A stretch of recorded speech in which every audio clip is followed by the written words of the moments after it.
अंबड रोडवर दिवसाढवळ्या अपघाताचा बनाव करून लुटमार. परत जिल्ह्यातील वाहन चालकांमध्ये भीतीचं वातावरण.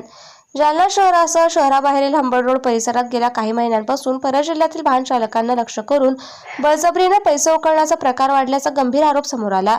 बुधवार दिनांक 29 जुलै 2024 रोजी सायंकाळी 5 वाजता मिळालेल्या माहितीनुसार वाहन चालकांना अडवून अपघाताचा बनाव करणे, नुकसान भरपाईच्या नावाखाली पैशांची मागणी करणे आणि मारहाणाची धमकी देऊन दहशत निर्माण करण्याच्या घटनांमुळे प्रवाशांमध्ये भीतीचं वातावरण निर्माण झालं. या संदर्भात तक्रार करण्यासाठी पोलीस ठाण्यात जाणाऱ्या नागरिकांच्या तक्रारी नोंदवून घेण्यास टाळाटाळ होत असल्याचा आरोपही वाहन चालकांनी केलाय.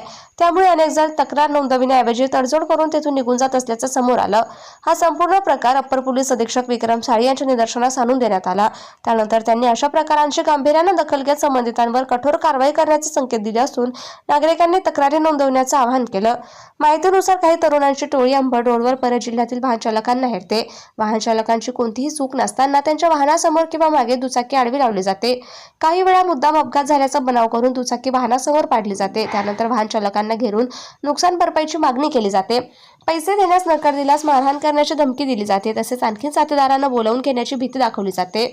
मी मोठा गुंड आहे, पोलीस माझ्या खिशात आहे, अशा प्रकारची भाषा वापरून वाहन चालकांमध्ये दहशत निर्माण केली जात असल्याच्या तक्रारी समोर आल्या. परत जिल्ह्यातील वाहन चालक अपरिचित ठिकाणी एकटे असल्यामुळे वाद वाढण्याऐवजी जीव मुठीत धरून तडजोड करून तेथून निघून जात असल्याचं अनेकांनी सांगितलं. त्यामुळे अशा घटनांची अधिकृत नोंदही अनेकदा होत नसल्याने या प्रकरणांना आळा बसत नसल्याची चर्चा आहे. या संपूर्ण प्रकरणाची माहिती अप्पर पोलीस अधीक्षक विक्रम साळी यांच्या समोर मांडल्यानंतर त्यांनी अशा गुन्हेगारी प्रवृत्तीच्या व्यक्तींवर कठोर कारवाई करण्यात येईल असे संकेत दिले. त्यामुळे अंबड रोड परिसरातील अशा घटनांवर आता पोलिसांकडून विशेष लक्ष दिले जाण्याची अपेक्षा वाहन चालकांकडून व्यक्त होतीये.